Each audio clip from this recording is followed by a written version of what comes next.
Assalamualaikum warahmatullahi wabarakatuh. Selamat pagi anak ibu. Salam sejahtera untuk kita semua. Semoga hari ini kita senantiasa mendapat keberkahan dan kesehatan dari Allah Subhanahu wa taala. Dan biasakan sebelum memulai suatu pekerjaan kita membaca doa sesuai dengan agama dan kepercayaan kita masing-masing agar apa yang kita lakukan hari ini membawa berkah dan manfaat untuk kita semua. Amin ya rabbal alamin. Oke anak ibu tidak panjang lebar buka dimah ibu. Kita masuki langsung pembelajaran kita di hari ini dan kita akan berbicara mengenai tokoh dalam cerita. Dan tetap bersama Bu Neng Santi. Iya. Nah, kalau kita berbicara mengenai tokoh, pada semester 1 kemarin Ibu sudah bahas mengenai tokoh. Tokoh merupakan salah satu instrumen yang ada dalam suatu cerita. Nah, tokoh itu apa? Nah, tokoh itu adalah pelaku yang ada dalam cerita. Jadi kalau ada suatu cerita atau film atau drama atau sinetron pasti ada tokohnya. Pasti ada pelakunya. Kalau tidak ada gimana cerita mau main gitu ya. Nah, jadi tokoh itu adalah pelaku yang ada dalam cerita. Nah, berdasarkan jenisnya, tokoh itu dibedakan menjadi 3. Jadi, tokoh itu dalam cerita itu bermacam-macam fungsinya. Berdasarkan jenisnya, ada tokoh itu dibedakan menjadi 3, yaitu 1, tokoh protagonis. Nah, masih ingat ya? Protagonis, seperti antagonis, juga seperti tritagonis adalah tokoh-tokoh yang ada dalam cerita. Dan itu sudah Ibu kupas dalam semester 1 kemarin. Nah, kalau protagonis, Ibu ingatkan sekali lagi, tokoh protagonis itu merupakan tokoh utama. Tetapi dia berwatak baik. Nah ya, protagonis itu berwatak baik. Nah, kalau berwatak jahat itu adalah antagonis, adalah tokoh penentang. Dia suka menentang tokoh protagonis ini, ya, suka menentang sehingga menjadi timbullah niat jahat dia untuk menggagalkan segala sesuatu yang ada di dalam tokoh protagonis ini. Nah, ada lagi tokoh tritagonis. Tritagonis adalah tokoh penengah yang menjadi pendamai antara protagonis dan antagonis.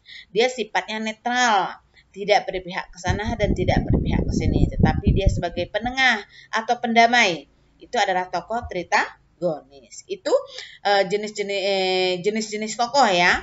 Ada lagi pembagian tokoh itu berdasarkan fungsinya. Nah, yang pertama adalah tokoh sentral atau tokoh pusat. Apa itu tokoh sentral? Tokoh sentral adalah tokoh yang banyak mengalami banyak peristiwa. Tokoh yang banyak mengalami peristiwa itu adalah tokoh sentral atau tokoh pusat. Nah, yang kedua adalah tokoh bawahan. Bawah berarti tokoh itu membantu tokoh yang di atas. Berarti yang di atas adalah tokoh utama atau tokoh sentral. Jadi tokoh bawahan ini sifatnya membantu atau menolong daripada tokoh sentral. Ini adalah pembagian tokoh berdasarkan fungsinya. Ternyata tokoh sentral ini bisa dipecah-pecah lagi. Nah, tokoh sentral itu bisa menjadi 2, yaitu pertama adalah tokoh sentral protagonis. Apa itu sentral protagonis? Ada tokoh yang berwatak positif, sedangkan sentral antagonis adalah tokoh yang berwatak negatif. Ya nak ibu ya? Jadi tokoh sentral itu atau tokoh pusat itu adalah tokoh yang banyak mengalami peristiwa. Tokoh ini terbagi 2, protagonis dan antagonis. Nah, sedangkan tokoh bawahan juga terbagi 2 juga. Ya, terbagi 3 di sini, maaf. Ini ada kesalahan, terbagi 3. Yang pertama adalah tokoh andalan. Tokoh andalan diandalkan, dijadikan pegangan. Tokoh andalan adalah tokoh bawahan yang menjadi kepercayaan tokoh sentral. Itu adalah tokoh andalan.